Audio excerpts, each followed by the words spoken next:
Hey, tonight we're diving into a fascinating journey through one of history's darkest yet most transformative periods. Before you get comfortable, take a moment to like the video and subscribe, but only if you genuinely enjoy what I do here. Let me know in the comments where you're tuning in from and what time it is for you. Now dim the lights, maybe turn on a fan for that soft background hum, and let's ease into tonight's journey together. You step off the wooden platform of the Union Pacific Railroad station in Dodge City, Kansas, and the first thing that hits you isn't the crack of gunfire or the thunder of galloping horses, but the overwhelming stench of cattle dung mixed with human sweat and the acrid smoke from countless cooking fires that seems to hang perpetually in the dry prairie air. And as your boot sinks slightly into the rutted mud of Front Street, you realize that this place, this legendary Wild West town that will someday live in the American imagination as a symbol of lawless frontier violence, is really just a collection of hastily constructed wooden buildings, most of them unpainted and already weathering gray under the relentless Kansas sun. Housing businesses that exist for one primary purpose: to separate trail-weary cowboys from the wages they've earned driving cattle north from Texas through months of dust and danger and mind-numbing monotony. And you notice that despite all the stories you've heard about gunfights and desperados, most of the men you see walking these dusty streets are simply tired workers, their faces burned leather brown by sun and wind, their clothes patched and repatched, their conversations focus not on violence and adventure but on the mundane concerns of working people everywhere: where to find a decent meal, a clean bed, perhaps a bath to wash away the grime of the trail, and maybe, if they're feeling flush with their recently paid wages, a few drinks and some companionship to help them forget the loneliness and hardship of their chosen profession before they have to mount up again and head back south for another drive through the endless grasslands that stretch from the Gulf of Mexico to the wheat fields of Kansas. The year is 1878, and you are witnessing not the chaotic lawlessness that Hollywood would later immortalize, but rather a highly organized economic system designed to move millions of cattle from the overstocked ranges of post-Civil War Texas to the growing industrial cities of the East, where an increasingly urbanized population demands beef for their dinner tables. And this system, for all its apparent roughness and improvisation, operates with a precision that would impress any modern logistics manager, because every aspect of the cattle trade has been calculated and optimized, from the timing of the drives to coincide with grass growth and water availability, to the locations of the cow towns strategically placed along railroad lines to minimize the distance cattle must travel on foot while maximizing the efficiency of loading them into stock cars for the final journey to the slaughterhouses of Chicago and Kansas City. And as you walk deeper into this temporary boom town that has sprung up around the intersection of ancient buffalo trails and modern steel rails, you begin to understand that what people will later romanticize as the Wild West was actually a brief but crucial period of American industrial development, a time when the country was figuring out how to extract and distribute the natural resources of an entire continent using a combination of traditional frontier skills and cutting-edge 19th-century technology. And the cowboys and cattle barons and railroad men who made this system work were not the lone wolves and rugged individualists of legend, but rather highly specialized workers and entrepreneurs operating within a complex web of financial relationships, government policies, and market forces that connected the remotest prairie outpost to the banking houses of New York and the commodity exchanges of Chicago. You push through the bat-wing doors of the Long Branch Saloon not because you're looking for trouble or adventure, but because it's one of the few places in town where a traveler can get reliable information about conditions on the trails, the state of the markets, and the political situation that affects everyone who depends on the cattle trade for their livelihood. And as your eyes adjust to the dim interior lit by coal oil lamps and a few candles, you see that the famous saloon is much smaller and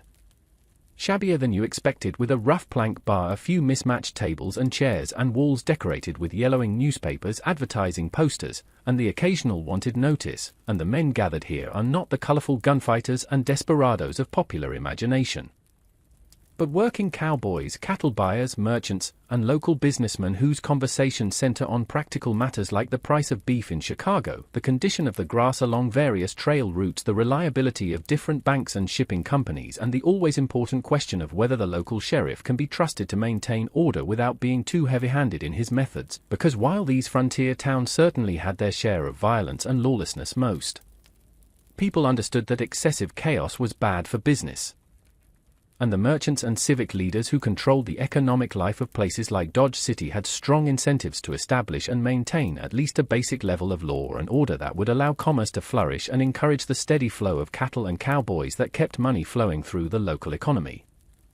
The bartender, a heavy-set man with prematurely grey hair and arms thick from years of lifting beer barrels, serves you a whiskey that burns your throat and leaves a metallic aftertaste but costs only 15 cents, a fair price in a town where everything has to be shipped in by rail at considerable expense. And as you sip your drink and listen to the conversations around you, you begin to piece together a picture of life in the West that bears little resemblance to the sensationalized accounts that Eastern newspapers love to publish for readers hungry for tales of adventure and violence from the frontier, because the reality is that most cowboys were young men, many of them former slaves or immigrants, who had taken up this dangerous and poorly paid profession not because they were seeking excitement but because it was one of the few jobs available to men with limited education and no capital, and the work itself, while certainly hazardous, involved much more routine maintenance of animals and equipment than dramatic confrontations with outlaws or Indians. And even the famous cattle drives, which form the centerpiece of so many Western legends, were primarily exercises in logistics and animal husbandry, requiring cowboys to move vast herds across hundreds of miles of open country while dealing with the constant challenges of finding adequate water and grass, preventing stampedes, treating sick or injured animals, and maintaining discipline among both the cattle and the often fractious crew of men whose different backgrounds, languages, and personal habits created inevitable friction during months of close contact under stressful and uncomfortable conditions. You notice a young cowboy, probably no more than 19 or 20, sitting alone at a corner table with a half-empty glass of beer in front of him, his hat pushed back to reveal sun-bleached hair and a face that still shows traces of boyish innocence despite the hardening effects of outdoor work and adult responsibility. And something in his posture, the way he holds his shoulders slightly hunched and keeps glancing toward the door, suggests the kind of nervous energy that comes from being far from home and unsure of what the future holds. And you realize that he represents the reality behind the cowboy myth, because most of the men who rode the cattle trails were not the seasoned veterans and larger-than-life characters of popular fiction, but young workers, often away from their families for the first time, earning wages that seemed generous compared to farm labor or factory work, but came at the cost of months of isolation, discomfort, and genuine danger from weather, animals, and the occasional encounter with hostile elements, whether those were outlaws looking for easy targets or simply local residents who viewed the arrival of a cattle drive as a threat to their crops, property values, or social order. And the romantic image of the free-spirited cowboy riding across endless prairies masks the economic reality that these men were essentially migrant agricultural workers following seasonal employment patterns that left them financially vulnerable and socially marginalized, with few opportunities for advancement and little security beyond their ability to stay healthy and employed in a profession that tended to break down men's bodies and spirits well before they reached middle age. The conversation at the bar turns to the recent troubles with rustlers operating along the Chisholm Trail, and you learn that cattle theft has become such a serious problem that several of the major ranchers have hired private detectives and armed guards to protect their herds, a development that reveals another aspect of Western violence that doesn't fit neatly into the traditional narrative of heroic lawmen facing down villainous outlaws, because much of the conflict in the cattle country arose from complex disputes over property rights, water access, and competing economic interests that pitted different groups of businessmen against each other rather than representing a simple struggle between civilization and chaos.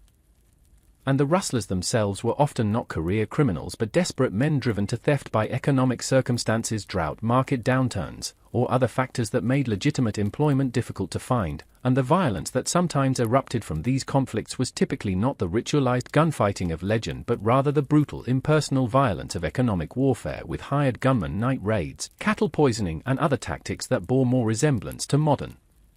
corporate espionage than to the honorable duels portrayed in countless Western novels and films. And the local authorities often found themselves caught in the middle of these disputes, lacking the resources or legal authority to effectively mediate between powerful interests while facing pressure from all sides to restore order without taking actions that might damage the economic relationships that kept their communities viable.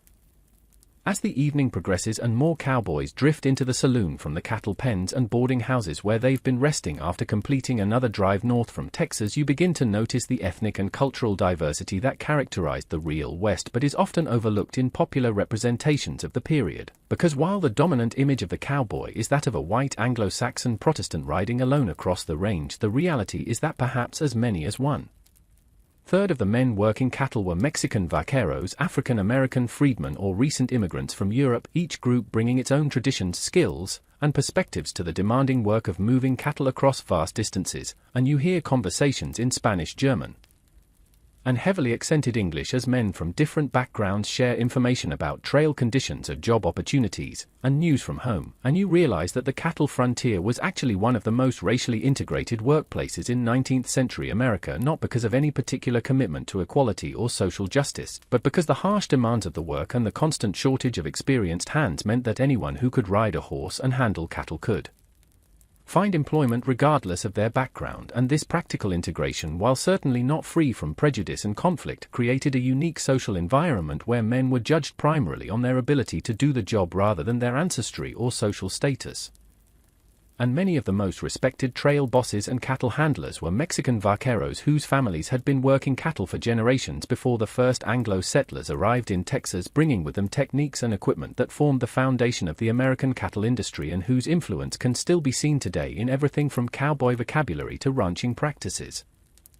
You strike up a conversation with an older cowboy named Jake who has been riding the trails for more than 15 years, and his weathered face and arthritic hands tell the story of a hard life spent outdoors in all kinds of weather, and he speaks with the slow, measured cadence of a man who has learned to conserve his energy and choose his words carefully, and he tells you about the changes he has witnessed in the cattle business, how the early days of the long drives in the years immediately after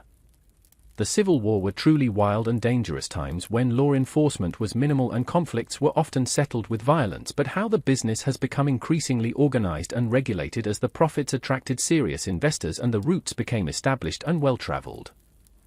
And he explains that most of the famous gunfighters and outlaws that people read about in the newspapers were active during a relatively brief period in the late 1860s and early 1870s, when the legal and social institutions of the frontier were still forming, and the enormous profits from the cattle trade created opportunities for both legitimate businessmen and criminal elements to make quick fortunes through various means. But by the late 1870s, most of the major cattle towns had established effective police forces, the railroad companies had their own security operations, and the cattlemen's associations had developed informal but powerful systems for maintaining order and protecting their interests. And while violence certainly still occurred, it was increasingly the exception rather than the rule, and most cowboys could expect to complete a cattle drive without ever drawing their guns except to put down a suffering animal or signal to other riders across the vast distances of the open range. Jake's story illustrates one of the most important but least understood aspects of the Wild West, which is that it was a very brief historical period lasting perhaps 25 years at most, during which the unique conditions of post-Civil War expansion, railroad construction, and cattle market development created the specific circumstances that produced the legendary characters and events that continue to fascinate people more than a century later. And by the 1880s, most of the open range was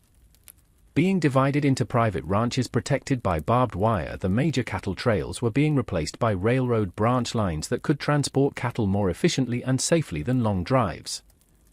The Indians, who had occasionally posed threats to travelers and settlers, had been defeated and confined to reservations, and the boom towns that had sprung up along the cattle routes were either evolving into permanent settlements with churches, schools, and other civilizing institutions, or declining into ghost towns as the economic patterns that had created them shifted to accommodate new technologies and market conditions, and the cowboys themselves were being transformed from free-ranging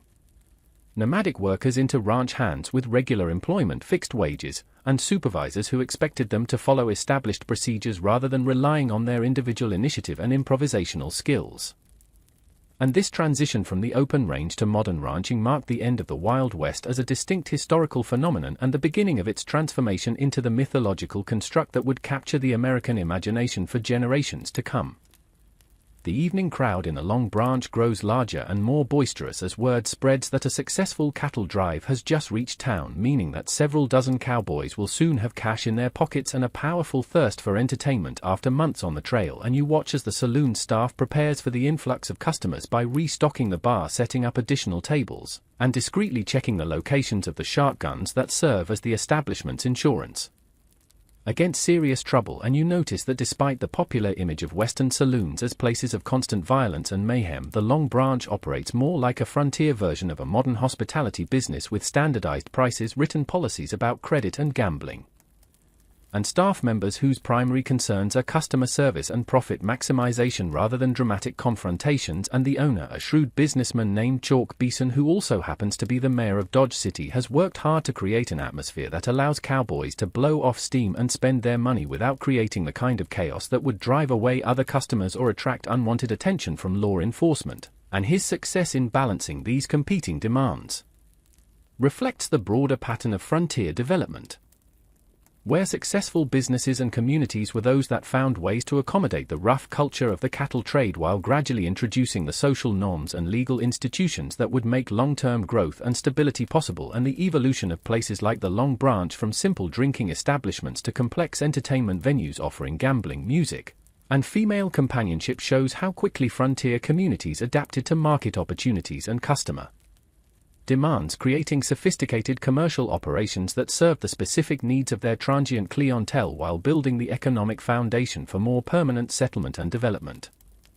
You step outside for a moment to escape the growing noise and cigarette smoke inside the saloon, and the night air carries the sounds of a frontier town settling into its evening routine. The lowing of cattle in the holding pens at the edge of town, the distant whistle of a late train heading east with a load of beef bound for Chicago, the tinkling piano music drifting from other saloons and dance halls along Front Street, and the occasional burst of laughter or argument from groups of cowboys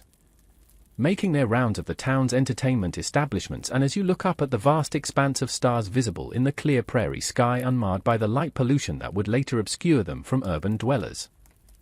you reflect on the strange combination of isolation and connection that characterized life in these frontier communities, because while places like Dodge City were physically remote from the major population centers of American civilization, separated by hundreds of miles of sparsely settled grassland, they were also integral nodes in a vast network of economic relationships that connected them to markets, suppliers, and information sources across the continent and around the world. And the cowboys, merchants, and other residents of these towns lived with a constant awareness of their dependence on distant forces and decisions that could dramatically affect their local circumstances, whether those were changes in cattle prices set by traders in Chicago, railroad rate adjustments made by executives in New York, or political developments in Washington that might affect land policy, Indian relations, or immigration laws. And this tension between local autonomy and external dependence created a unique worldview that combined frontier self-reliance with sophisticated understanding of market dynamics and political processes. And many of the conflicts and controversies that erupted in Western communities reflected this fundamental tension between the democratic ideals of individual freedom and local control that attracted people to the frontier, and the economic realities that made them dependent on large-scale institutions and market forces over which they had little direct influence. When you return to the saloon, the atmosphere has indeed become more energetic as the newly arrived cowboys have begun to fill the available seats and crowd around the bar, and you observe the careful social choreography that governs interactions between different groups of men who may have never met before but who share the common experience of trail work and understand the unwritten rules that help prevent minor disagreements from escalating into serious violence. And you notice how conversations tend to focus on neutral topics like weather, trail conditions, and cattle prices rather than potentially divisive subjects like politics, religion, or personal backgrounds. And how experienced hands quietly but firmly discourage younger men from engaging in the kind of boastful or aggressive behavior that might lead to trouble. And you see that most of these cowboys are not the hair-trigger gunfighters of popular imagination, but working men who understand that their reputation for reliability and good judgment is their most valuable professional asset, and that getting involved in fights or legal troubles could damage their prospects for future employment in a relatively small industry where news travels fast and employers tend to be cautious about hiring men with reputations for causing problems. And this practical consideration probably did more to maintain order in frontier communities than all the sheriffs and vigilance committees combined, because most cowboys simply could not afford to jeopardize their livelihoods for the sake of momentary satisfaction or wounded pride. And the few who consistently ignored these social constraints quickly found themselves excluded from the networks of mutual support and information sharing that were essential for survival and success in the cattle business. The night progresses with the kind of controlled celebration that characterized most cowboy recreation, with plenty of drinking and loud conversation but very little actual violence. And you watch as groups of men rotate between the saloon, the gambling hall next door, and the brothel at the end of the street, following patterns of entertainment that have been refined through years of experience to maximize pleasure while minimizing risk. And you notice that most of the serious gambling is conducted by professional card players and businessmen rather than cowboys, who tend to stick to low-stakes games that offer excitement without threatening their financial security. And the women who work in the town's entertainment establishments are treated with a mixture of respect and familiarity that reflects the complex social relationships of frontier communities where traditional moral boundaries were often blurred by practical necessities and economic realities, and where people who might be social outcasts in more settled communities could find acceptance and opportunity if they were willing to work hard and respect the informal codes of conduct that kept these fragile social arrangements functioning. And you begin to understand that much of what made the Wild West seem wild to outside observers was not actually lawlessness or violence, but rather the development of alternative social structures and cultural norms that diverged from the increasingly rigid moral and behavioral expectations of Victorian-era American society, and the apparent freedom and spontaneity of frontier life was actually the result of carefully negotiated compromises between individual desires and community needs. Compromises that allowed diverse groups of people with potentially conflicting interests to coexist peacefully in isolated environments where traditional sources of authority and social control were either absent or weak. As the evening winds toward midnight, you witness a minor incident that illustrates both the potential for violence and the mechanisms that usually prevented it from occurring when a young cowboy who has clearly had too much to drink begins to argue loudly with another patron over some perceived slight, and immediately several older men move to separate them while others engage the antagonists in friendly conversation designed to distract them from their grievance, and you see how quickly and smoothly the situation is diffused through the intervention of men who understand that allowing fights to develop would endanger everyone's enjoyment and potentially bring unwanted attention from law enforcement, and within minutes both men are laughing and buying each other drinks.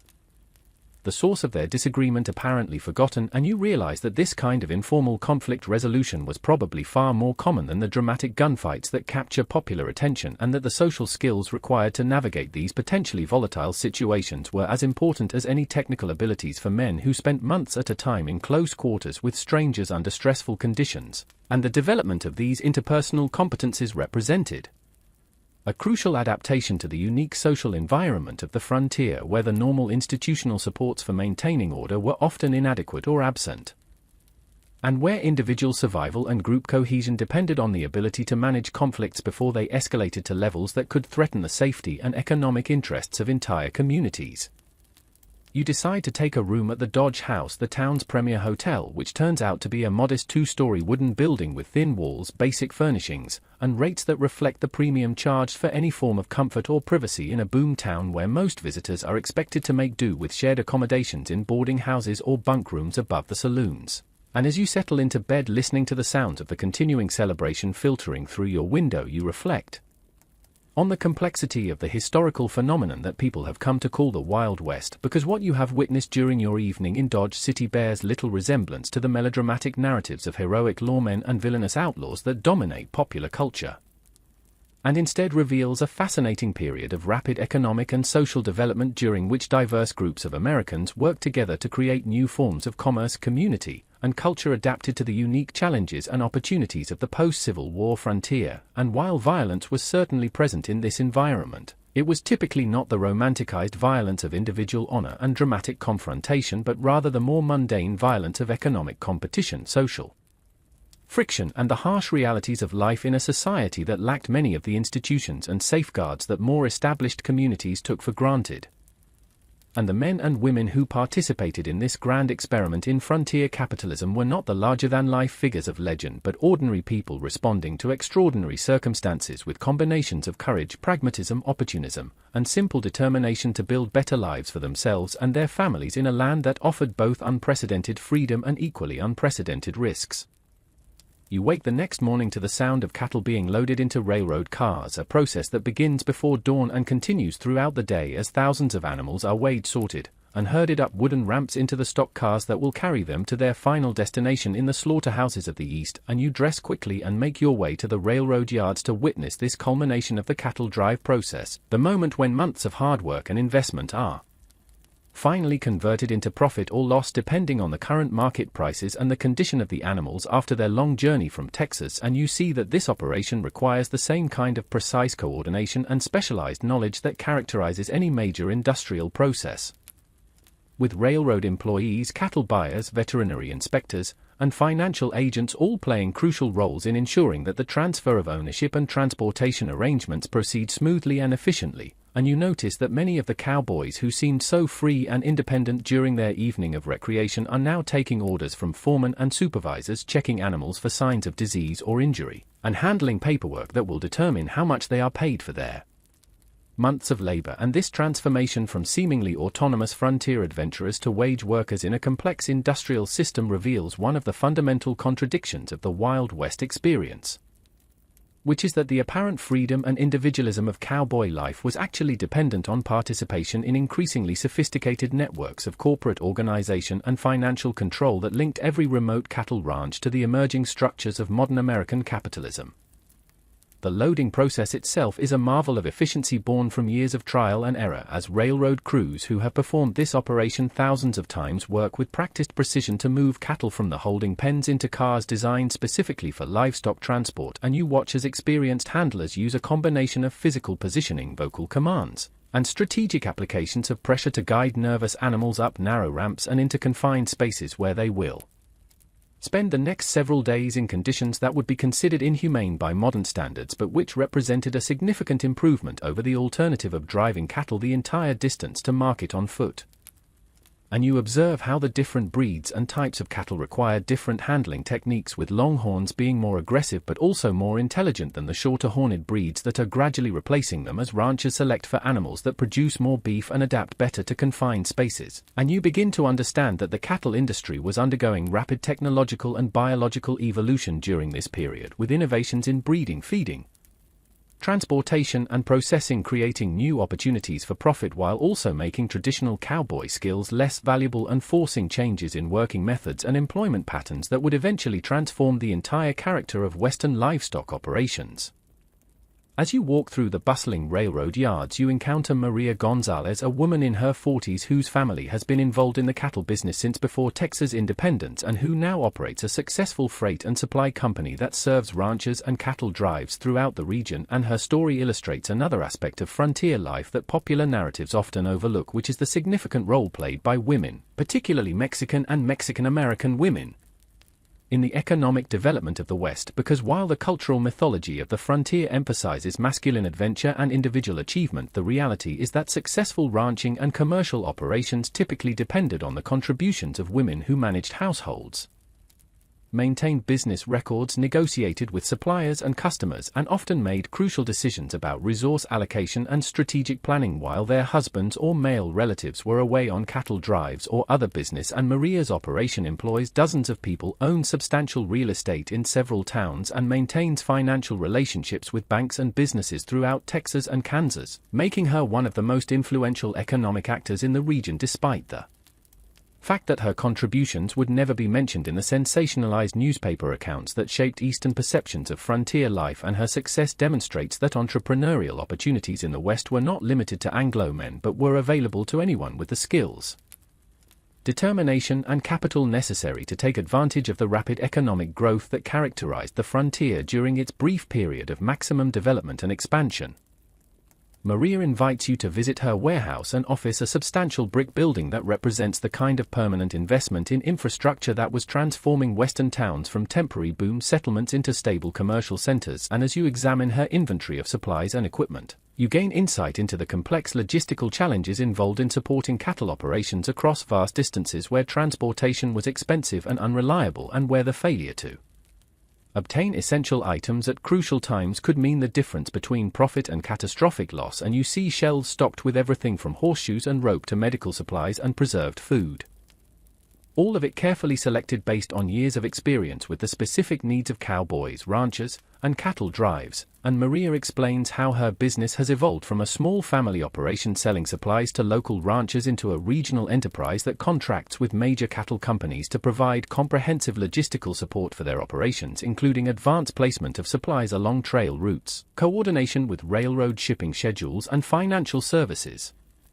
that allow ranchers to obtain credit based on anticipated cattle sales. And this evolution from simple retail trade to complex financial and logistical services reflects the broader pattern of economic development throughout the West. As successful frontier businesses grew by identifying and filling gaps in the emerging market system that connected Western resource producers with Eastern consumers and investors.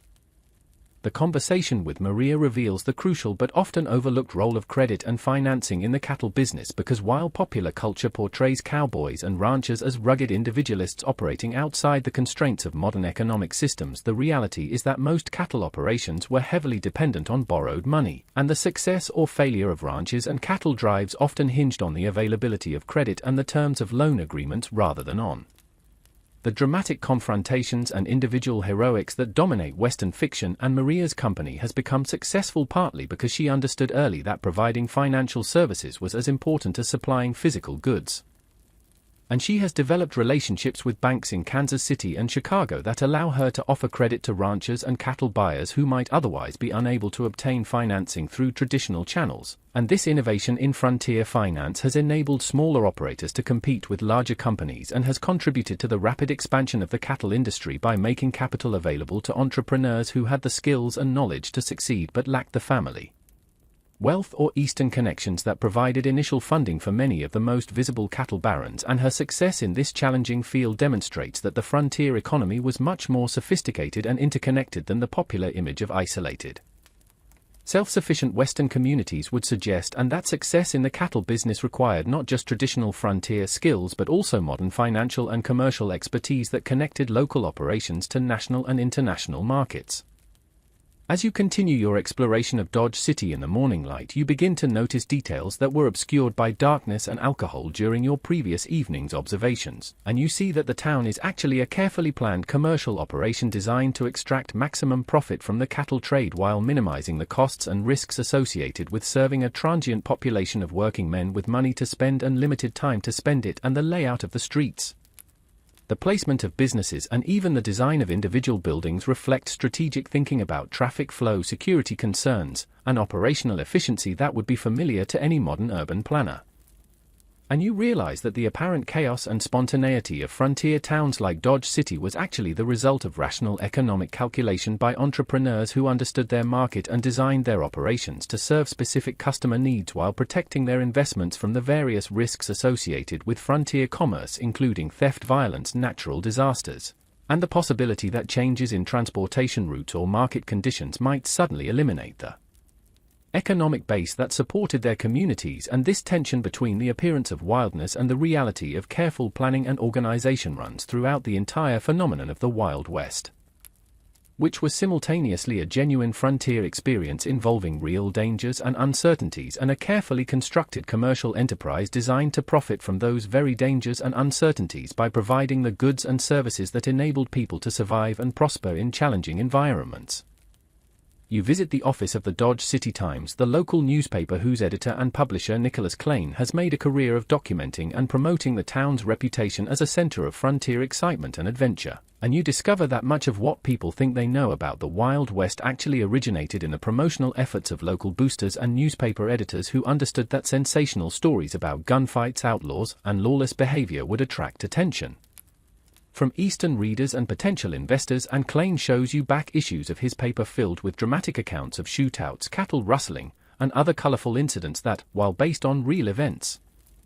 have been embellished and dramatized to create the kind of narrative excitement that sells newspapers and promotes tourism. And he freely admits that his business depends on maintaining Dodge City's reputation as a place where exciting things happen, because that reputation attracts not only cowboys and cattle buyers but also Eastern tourists, investors, and potential settlers who are drawn by the promise of adventure and opportunity that the Wild West represents in the American imagination. And this symbiotic relationship between actual frontier conditions and the commercial exploitation of those conditions for marketing purposes helps explain how the reality of Western life became so thoroughly mythologized even while it was still happening. As the people who were living through these experiences understood that their economic success often depended on their ability to present themselves and their communities in ways that matched Eastern expectations about what the frontier should be like, even when those expectations bore little resemblance to the mundane realities of cattle drives, railroad construction, and small-town commerce that actually dominated daily life in places like Dodge City.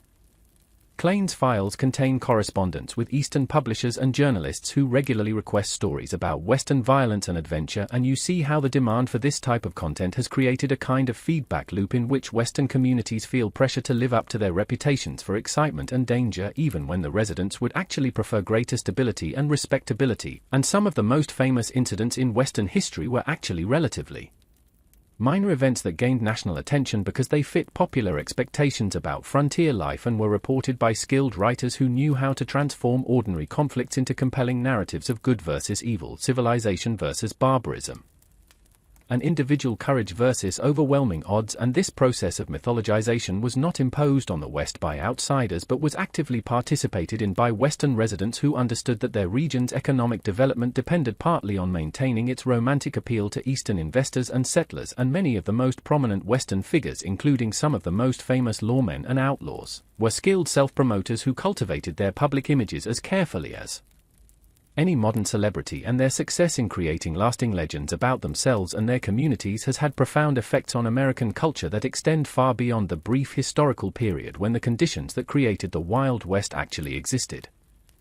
The newspaper office also serves as an informal information clearinghouse where travelers, businessmen, and local residents gather to exchange news about political developments, market conditions, and social changes that affect everyone involved in the frontier economy, and you listen to conversations about the recent completion of railroad branch lines that are making cattle drives shorter and less profitable, the increasing use of barbed wire that is beginning to divide the open range into private ranches, the growing political influence of agricultural interests that favor farmers over cattlemen in disputes about land use and water rights, and the gradual establishment of more formal legal and governmental institutions that are replacing the informal systems of frontier justice that characterized the early years of Western settlement. And these discussions reveal that the people who were living through the end of the Wild West era were well aware that they were witnessing the conclusion of a unique period in American history, and many of them had mixed feelings about the changes that were bringing greater stability and prosperity,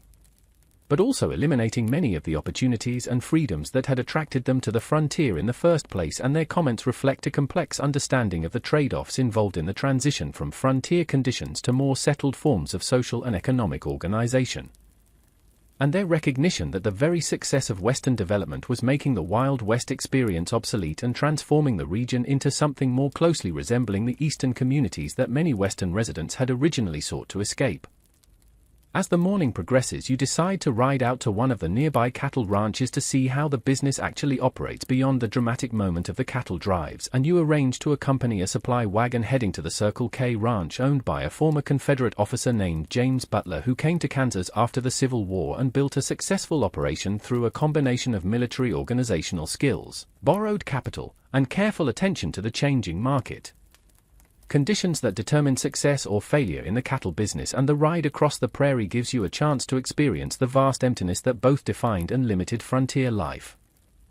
Because while the popular imagination pictures the West as a land of dramatic landscapes and constant adventure, the reality for most people was endless miles of grassland broken only by occasional streams, scattered groves of trees, and the geometric patterns of newly strung barbed wire that marked the beginning of the end for the open range system. And as your wagon bumps along rutted tracks that serve as roads in this sparsely settled region, you begin to understand why isolation was such a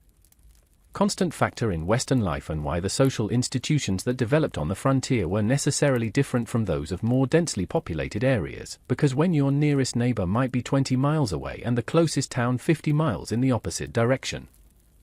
the normal mechanisms of law enforcement, social control, and mutual support that worked in established communities simply could not function effectively, and people had to develop alternative strategies for dealing with conflicts, emergencies, and the basic need for human companionship that shaped every aspect of frontier society, from family structures to business relationships to recreational activities.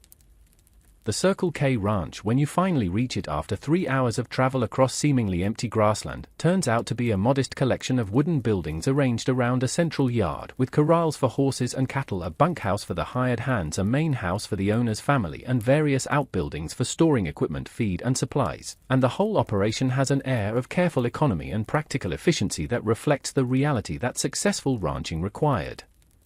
constant attention to costs and careful management of both human and animal resources, because even the most prosperous cattle operations operated on relatively thin profit margins that could be wiped out by bad weather, disease, market fluctuations,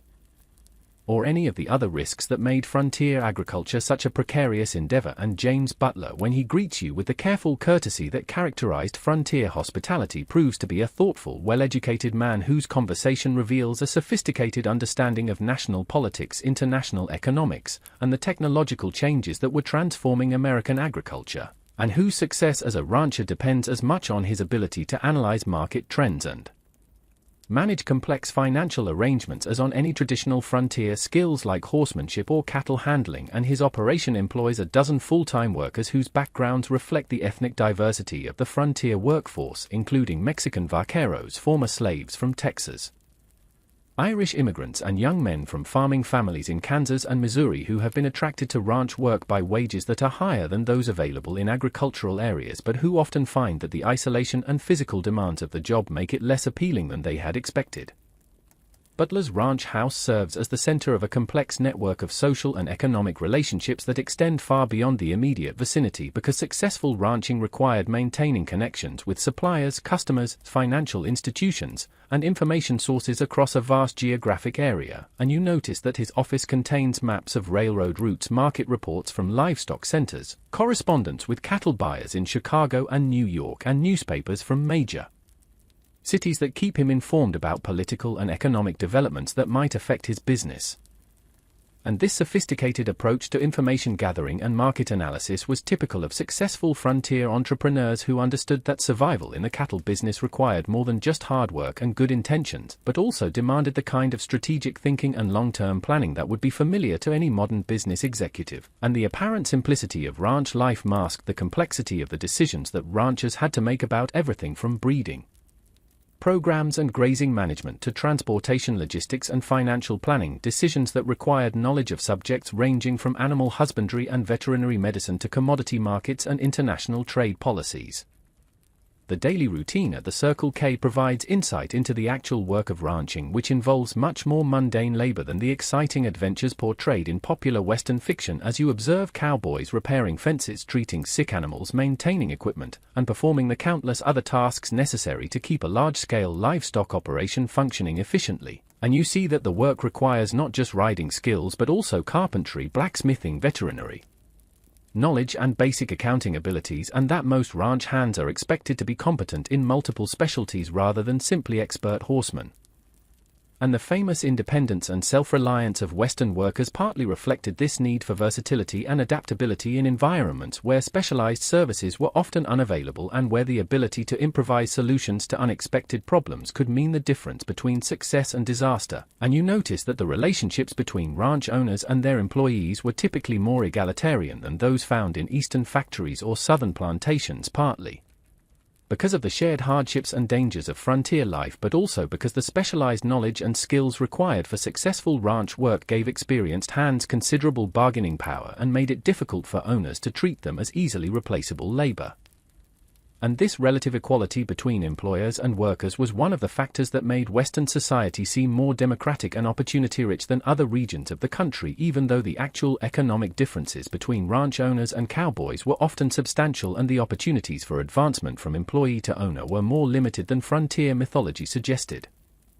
You spend the afternoon riding with a crew of cowboys as they check on cattle scattered across several thousand acres of grassland, and the experience gives you a first-hand understanding of both the appeal and the reality of the cowboy's life, because while there is certainly something romantic about riding across vast open spaces under endless skies, the actual work involves long hours of careful observation, physical discomfort, and attention to mundane details like the condition of individual animals, the quality of available grass and water, and the maintenance of boundary markers that prevent disputes with neighboring ranchers. And you discover that much of what people imagine about cowboy life is based on the brief but dramatic moments of cattle drives and roundups, while the daily reality involves months of routine maintenance work that requires patience, endurance, and specialized knowledge rather than the dramatic skills of gunfighting and horseback heroics that dominate popular culture. And the cowboys you ride with are practical, knowledgeable workers who take pride in their professional competence and who view their job as skilled labor that deserves respect and fair compensation rather than as romantic adventure or escape from civilization. And their Conversations focus on technical aspects of cattle management, local weather patterns, and the economic factors that affect their employment prospects rather than on the themes of individual freedom and masculine adventure that outside observers associated with cowboy culture. The isolation of ranch life becomes more apparent as the day progresses, and you realize how rarely these men encounter people outside their immediate working group and how this enforced solitude shapes both their individual personalities and their social relationships, because when you spend months at a time in the company of the same small group of people, personal compatibility becomes crucial for both psychological well-being and practical efficiency, and ranch crews develop complex internal dynamics that balance individual privacy with group cohesion, and disputes that might be minor irritations in other contexts can become serious problems when there is no escape from constant contact with the people involved. And successful ranchers understand that managing these human relationships is as important as managing cattle or finances, and they typically spend considerable time and effort selecting crews whose members can work together effectively under stressful conditions. And this attention to group dynamics helps explain why many ranch hands developed strong loyalties to particular operations, and why the turnover rate in successful ranching enterprises was often lower than outside observers might expect, given the physical demands and social limitations of the work. And the bonds formed between men who shared the hardships and dangers of frontier life often lasted long after their working relationships ended, and provided informal networks of mutual support that helped individuals survive economic downturns, personal crises, and the various other challenges that characterized life in a region where formal social services were minimal or non-existent. As evening approaches and you return to the ranch headquarters, you observe the evening ritual of settling the animals and securing the property for the night, and you notice how these seemingly simple tasks actually require careful coordination and attention to detail, because cattle and horses left unsecured could wander for miles across the open range, and equipment left unprotected could be damaged by weather or stolen by the occasional thief or Indian raiding party. And the evening routine also serves important social functions, providing opportunities for informal communication between workers and management and creating predictable patterns of activity that help maintain morale and group cohesion during long periods of isolation and repetitive work. And you see how the ranch's evening meal becomes a social event that brings together people whose daily tasks often keep them scattered across many miles of territory, and the conversation at the dinner table reveals the complex mixture of local concerns and broader awareness that characterized frontier communities, as the discussion ranges from immediate practical matters like weather and livestock conditions to national politics, technological developments, and social changes that affect everyone involved in the cattle business. And you realize that these remote ranching communities were not as isolated from the mainstream of American development as their physical location might suggest, because the economic relationships that connected them to distant markets also provided channels for the flow of information, ideas, and cultural influences that kept frontier residents connected to the broader currents of national life. The evening also provides an opportunity to meet Butler's wife Elizabeth and their 3 children, whose presence reminds you that the frontier was not exclusively a masculine domain but included families who were working to establish permanent communities and create stable domestic environments under challenging conditions. And Elizabeth Butler's story illustrates the often overlooked role of women in Western development, because while she may not have participated directly in cattle drives or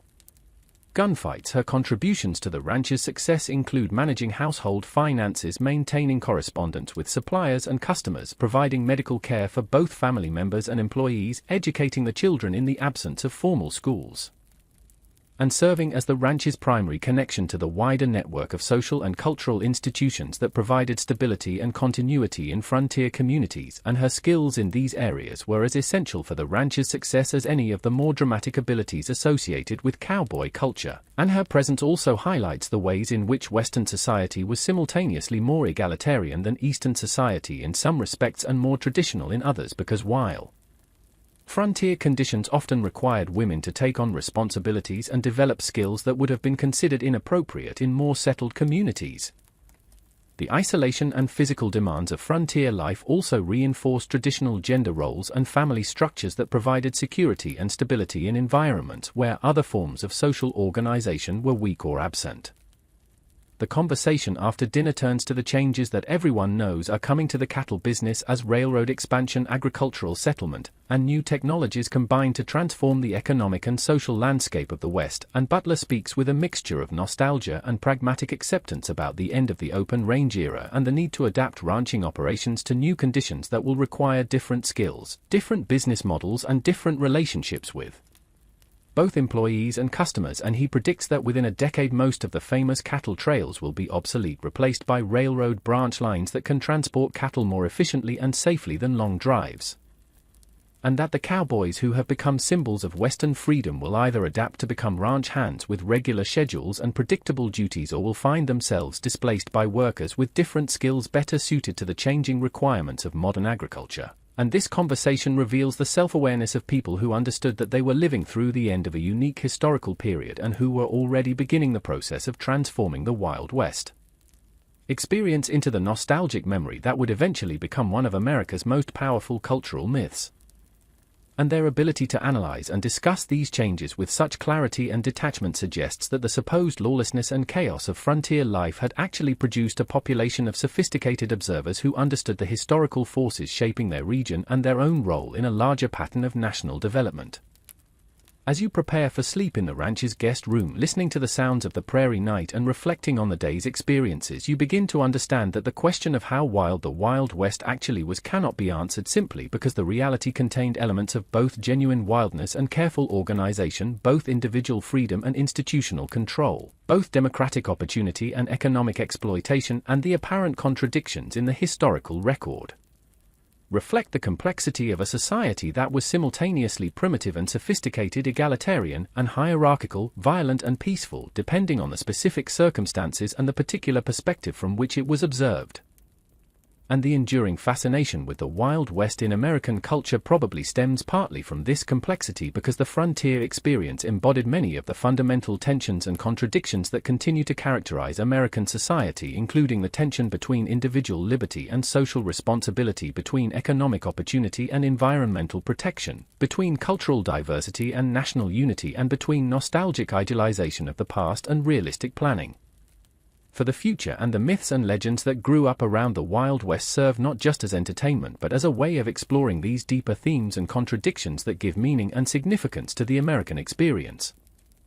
You dream that night of endless grasslands and distant horizons, of cattle drives and railroad towns, of cowboys and ranchers and all the other people who participated in the brief but remarkable period when the American frontier was being transformed from a wilderness into a settled region, and in your dreams the boundaries between myth and reality become blurred, as they did for many of the people who lived through the Wild West era and who found themselves becoming characters in stories that were simultaneously true and false, accurate in their details but misleading in their overall impression, faithful to specific events but unfaithful to the broader patterns of experience that actually shape daily life in frontier communities.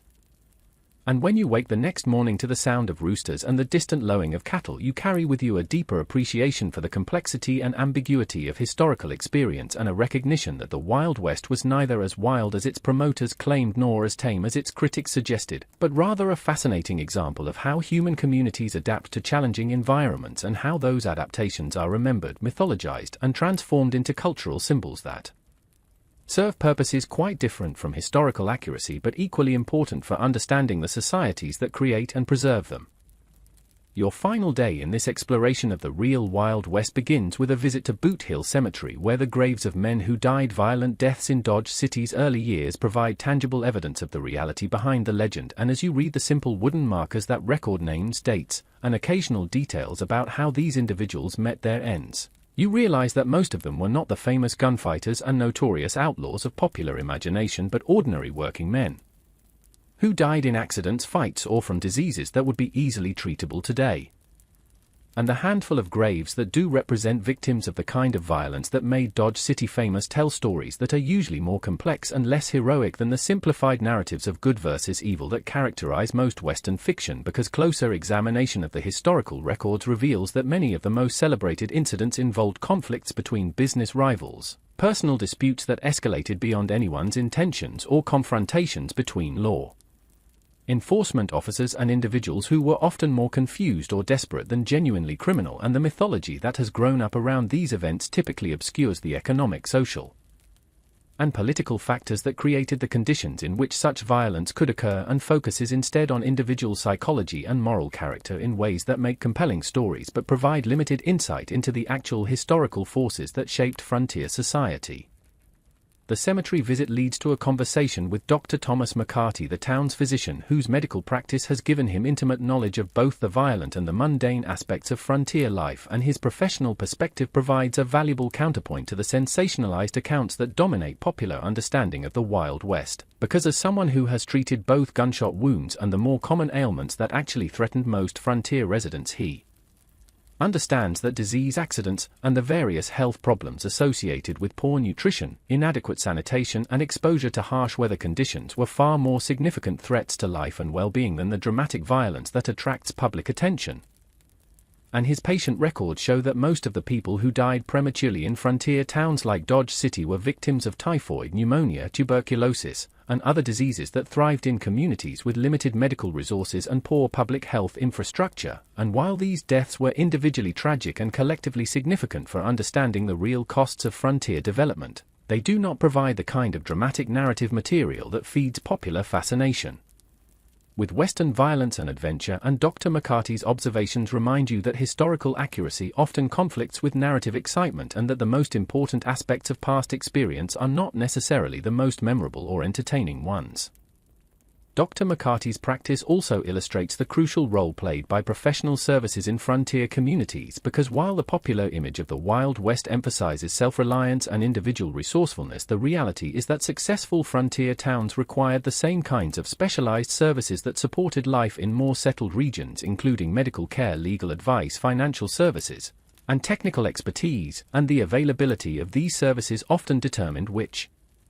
communities prospered and which ones failed when the initial economic boom that created them ended or moved elsewhere. And the professionals who provided these services were typically well-educated individuals who had chosen to work on the frontier because of the economic opportunities and social mobility that were available to people with scarce skills in rapidly developing regions, and their presence helped transform rough frontier settlements into stable communities capable of attracting families, businesses, and the kinds of long-term investments that were necessary for sustained growth and development. And their contributions to frontier society were as significant as those of the more colorful figures who dominate Western mythology, even though their quiet competence and professional reliability make less compelling material for adventure stories than the dramatic exploits of cowboys, gunfighters, and other frontier celebrities. The final stop in your exploration of the real Wild West is a visit to the office of Judge R.G. Cook, who serves as both a local magistrate and a keen observer of the social and legal changes that are transforming frontier communities, and his perspective on the evolution of law and order in places like Dodge City provides crucial insights into one of the most misunderstood aspects of Western history, because while popular culture portrays the frontier as a place where justice was dispensed through individual combat and vigilante action, the reality is that most frontier communities worked quickly to establish formal legal institutions and were often more concerned with maintaining order and protecting property rights than with preserving the romantic individualism that outside observers associated with Western life. And Judge Cook's court records show that the majority of legal cases involved mundane disputes over business contracts, property boundaries, debt collection, and other commercial matters that reflected the essentially capitalist nature of frontier society. And while violence certainly occurred and was sometimes tolerated or even encouraged when it served the interests of powerful economic groups, the overall trend was toward greater legal formality and more systematic enforcement of laws that protected business interests and social stability. And the famous lawmen of the frontier were typically not lone heroes fighting against overwhelming odds, but rather employees of business associations, railroad companies, or municipal governments whose primary responsibility was to maintain conditions that would allow commerce to flourish and property values to increase. Judge Cook's observations about the changing character of frontier justice reflect broader patterns of institutional development that were transforming the entire region during the 1870s and 1880s as territorial and state governments gained greater capacity to provide services and enforce laws, as railroad companies and other large corporations brought more systematic approaches to business organization and labor management, and as the increasing density of settlement made it both possible and necessary to develop more sophisticated forms of social organization and conflict resolution. and these changes were generally welcomed by frontier residents who understood that the long-term prosperity and stability of their communities depended on the development of reliable institutions and predictable legal procedures, even though such developments necessarily reduce some of the freedom and flexibility that had characterized the earlier phases of frontier development, and the nostalgia for the wild period that developed among frontier residents themselves often reflected not so much a genuine preference for chaos and violence as a recognition that the unique social conditions of the frontier had created opportunities for rapid social mobility and individual achievement that were disappearing as Western society became more settled and conventional, and that the very success of frontier development was eliminating many of the characteristics that had made the frontier experience distinctive and appealing to people seeking alternatives to the increasingly rigid social and economic structures of Eastern society. As your exploration of the real Wild West draws to a close and you prepare to board the eastbound train that will carry you back to the settled regions of the country, you reflect on the complex picture that has emerged from your investigation into the reality behind the legend, and you understand that the question of how wild the Wild West actually was requires a nuanced answer that acknowledges both the genuine elements of danger, violence, and social disruption that characterized frontier life, and the equally real elements of organization, cooperation, and institution building that made frontier communities viable and ultimately successful. And you recognize that the mythological Wild West serves important cultural functions that are not necessarily incompatible with historical accuracy, but that respond to different needs and serve different purposes than scholarly understanding of the past, and that the enduring appeal of Western mythology probably reflects not just nostalgia for a simpler time but also a deep human need for stories that explore fundamental questions about individual freedom, social responsibility, moral courage, and the relationship between civilization and wilderness that remain relevant long after the specific historical conditions that created the frontier have disappeared. And you carry with you a deeper appreciation for the complexity of historical experience and the ways in which human communities adapt to challenging circumstances while creating meaning and significance through the stories they tell about themselves and their past. The train whistle echoes across the prairie as you settle into your seat for the long journey eastward, and through the window you watch the endless grasslands roll past, marked now by the geometric patterns of barbed wire fences that signal the end of the open range era and the beginning of a new phase of Western development. And you think about the cowboys and ranchers and townspeople you have met during your investigation, people who were simultaneously living through one of the most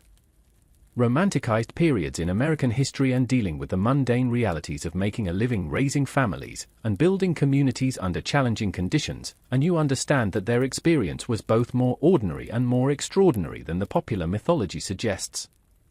More ordinary because it involved the same fundamental human concerns that motivate people in any time and place, and more extraordinary because it took place during a unique moment when an entire region was being transformed from wilderness to civilization within the span of a single generation and the speed and scale of. Hey, tonight we're diving into a fascinating journey through one of history's darkest yet most transformative periods.